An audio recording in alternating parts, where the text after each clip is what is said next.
very good afternoon from wherever you're watching us from. It is exactly 3:59 p.m. East African time, and we are coming to you live from Lookuptv right here in Kenya's capital, Nairobi.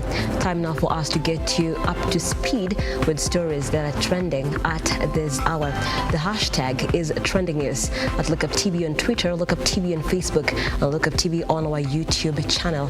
I am Nelima. Join me for the next few minutes as we talk on the stories making headlines. And we begin. The Ministry of Internal Security Principal Secretary Raymond Omolo and Inspector General of Police Japhet Kwame have had consultative meetings with various stakeholders with a view to curb an increase in illicit brew and drug abuse during the December and New Year festive seasons. All licensed entertainment, sports and alcohol vendors will be required to adhere to strict rules and regulations guiding the sector to ensure only authorized substances are consumed by the Kenyan public. We are prepared to cover people. It is not life. Last evening, we are already into the festive seasons. We have Christmas coming up, and then of course the New Year. And there is expectation that there will be a spike in the increase of substance abuse, and hence the need for the various teams that are convening here today to come up with the measures and the mechanisms of ensuring that we have this under control. This includes issues around compliance, so that if we have facilities that operate as spaces for selling the alcohol, they are properly licensed. The measures on quality control are in place, that whatever alcohol that is being sold, or whatever drugs, whether it's tobacco, meet the requirements of the law. One of our major concerns currently is the influx of cannabis from Seshman in Ethiopia through Moyale, Wajir, Isiolo, and Nairobi, Mombasa. It's a big challenge, and we have had a number of meetings with the security teams in that region, trying to map out the routes that they are using to do trafficking. And we have, I must say, we have seen a lot of progress in terms of curtailing the influx. And in the Mount Kenya region, despite the ongoing rains in parts of Embu, where some farmers are optimistic about getting a good harvest, residents of Makima and the Moya sub-county are now decrying low rainfalls. The area has not received rainfall for more than 3 years, leading to the death of dozens of livestock. The residents continue to call on the government to allow them to do irrigational farming on the Tana at the River Development Authority, along the River Tana and Masinga Dam. And meanwhile, Embu Women Representative Njoki Njeru, presiding over distribution of relief food in the area, called upon the national and county governments to provide long-term solutions to provide water. Otherwise, hawa ni watu wazuri na ndume kwete. Area hii kuna njaa mingi, mbuzi zimekufa, ng'ombe zimekufa, punda, kila kitu kiko na njaa. Tuko na misimu kama mitatu kukinyesha kidogo ambao haijasaidia watu, wako na siku nyingi bila kupata chakula kutoka kwa mashamba. Naomba serikali iangalie mambo ya chakula, kwa maana hii chakula wamepewa leo haiwezi tosha. Mimi kama mama county, Embu County, nimejitolea kuomba chakula, na kile kidogo ninapata nimeweza kugawa na watu wachache ambao wanaishi katika vitongoji duni huku Embu County. Na ningeomba hii mambo ya kupeana chakula, mambo ya njaa inaweza fika kikomo, inaweza fika mwisho kama serikali inaweza jikakamua, ipatiane maji ya kunywa na kulima. Sehemu hii iko na ukame mwingi sana, lakini tungelikuwa na maji, tungekuwa tuna uwezo wa maji ya kunywa na kulima, tungeenda mashambani na tulime. Kwa hivyo hata kama tunasema ni aibu, tunajua serikali itatuondolea aibu, ipatupatie maji ya kunywa na kulima, tuweze pia kuingia katika mashamba yetu na tulime chakula. Himizo langu katika kuhusu wenyeji ambao wanaishi katika area hii hii najua wanaishi na wasiwasi kwa sababu hawana title deed, wanaishi kwa scheme. Mashamba yale ambayo wako nayo sio yao, si halali kwa sababu hawajapewa title deed. Kwa hivyo ningeomba serikali ikianza kupeana title deed, mwanzo ishughulikie wale wenyeji ambao wameishi katika mashamba hayo miaka hii yote, na wakaaji wale wameishi katika eneo hili katika mashamba hayo wawe wamepewa priority ya kwanza kupewa title deed. Wale wengine ambao labda hawatapata hiyo priority watafutiwe njia mwafaka na mahali pengine badala waweze kupewa makao hapo. Lakini ajenda ya kwanza ni wale ambao wameishi, wakaaji wa hapa, wale wamekaa hapa katika kikao hiki na mashamba haya miaka mingi, waweze kupewa priority ya kwanza, nafasi ya kwanza, wapewe title deed, na wafanye hivyo, serikali ifanye hivyo haraka iwezekanavyo, kwa sababu wanaishi na wasiwasi. Gender based violence ama unasikia mama amepigwa, bibi amepiga bwanake, watoto wamepigwa, wamenajisiwa. Ningeomba pia mambo kama haya ikitendeka, tusiwe tunakaa vile tumezoea kukaa kama familia, tunajadiliana na tunamaliza kesi hapo katika familia zetu. Mambo kama yakitendeka, hata kama ni namba ya simu ya mama county, kama una mtu mwingine wa kuongelesha ama kumpatia jambo kama hilo ama kuripoti jambo kama hilo, kama hata chiva kusikizi, sub chief kama kusikizi, yule ambaye umemtegemea kusikizi, unipigie simu mimi kama mama county, nitashughulika na nitajua vile ambavyo tutasaidiana. Lakini pia tusifike hapo, tuwe tunakaa chini kama familia, tunasikizana, tunaongea, kwa sababu mambo mengine ni kuongea tu, na tusipoongea kama familia ndio mambo yanaenda mrama. Kwa hivyo ningeomba ya kwamba tumalize mambo ya gender based violence kwa kukaa chini na kuongea, na kama ni mambo ya kunajisi watoto wetu, tafadhali ningeomba tu yafike kikomo, kwa sababu tunaharibia watoto wetu maisha yajayo, na wakati huu wa Krismasi tupewe security ya kutosha, na mtu akila kile ambacho Mungu ametarajia kumpatia, na kile Mungu ambaye tunamwamini atawapatia, aweze kushare na wengine ama kugawia mwingine yule ambaye hana. Haya, ukawe Mungu wa Na mtu mnyao. wewe ukuja hapa.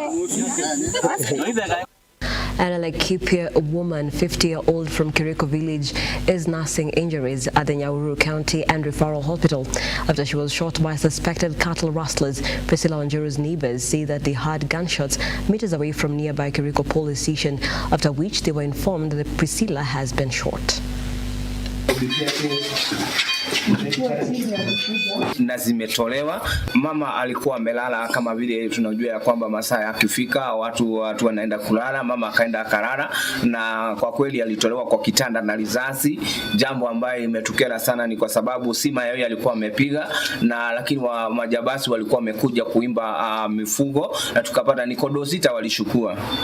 Wananchi walipata kufuatilia, lakini na sisi tukapata kuleta huyo mgonjwa mahali hapa, na hata serikali tunaiomba ya kwamba watusaidie na gari mahali pale na watuongeze askari, ni kwa sababu area hii ni area ambayo tunaona ya kwamba hatuna usalama. Tunaomba askari watuongeze na pia watupe gari ambayo inaweza tusaidia hata wakati jiraha kama hizo zimetokelezea, ili tukazidi kuokoa maisha ya wanadamu na ama maisha ya wananchi, ni kwa sababu area hii sasa tunaona ya kwamba hakuna usalama. Tungeomba serikali iingilie na itupatie gari ambayo itakuwa inapiga patroni, kwa sababu tumekuwa tukilia tu kila siku, tunasema ya kwamba area hii si kuzuri.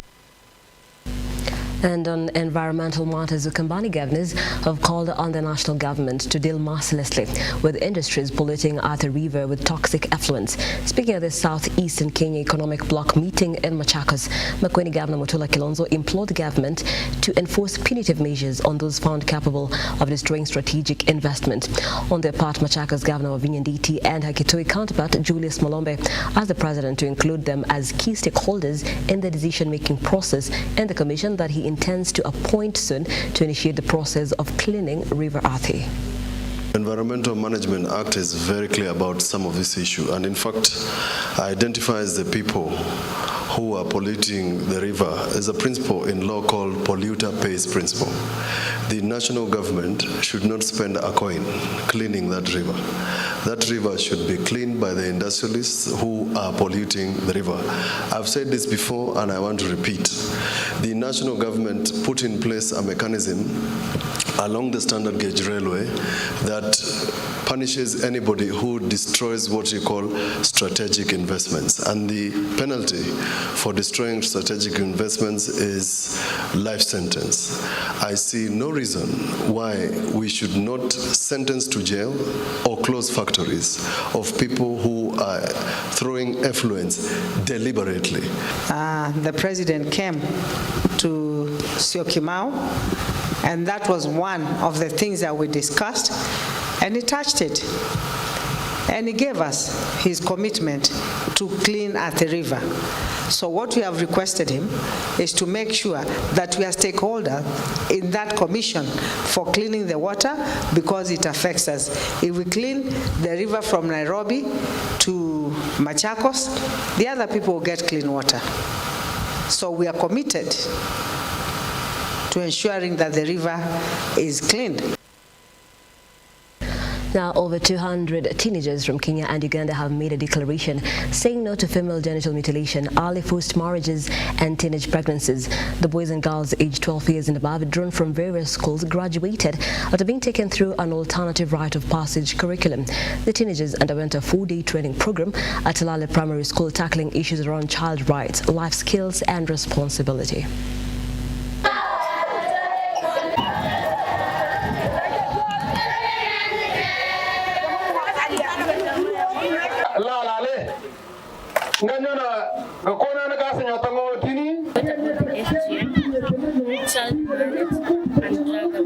Teachings are impactful. Going forward, we have a community of young people that change. Support is the end of UTM, so that when I grow up and it's ended, there will be no more ladies who have undergone UTM. This is a community that is so much comfortable with settling their cases out of court. But in the last 1 year, there are 5 cases that have been prosecuted. Fully they have been prosecuted. And I think that is what has acted as a deterrent measure. Others are still there, but ile what we say chini ya maji.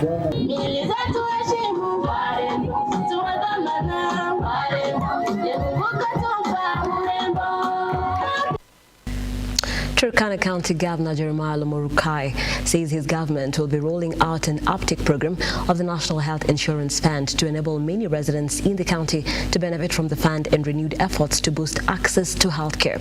In the program, 16,000 households will be facilitated to join the National Medical Scheme to help shoulder the burden of expensive medication.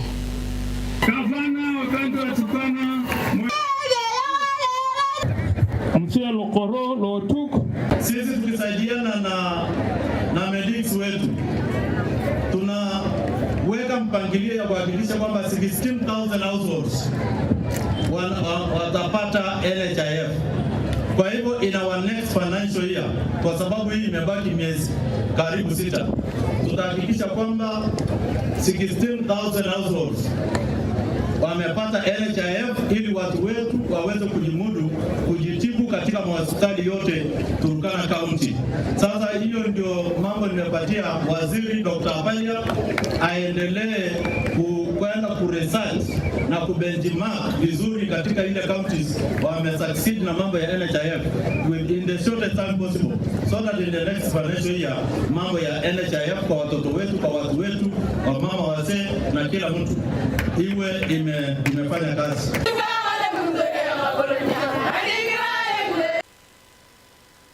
And that's all we had for you here on Trending News.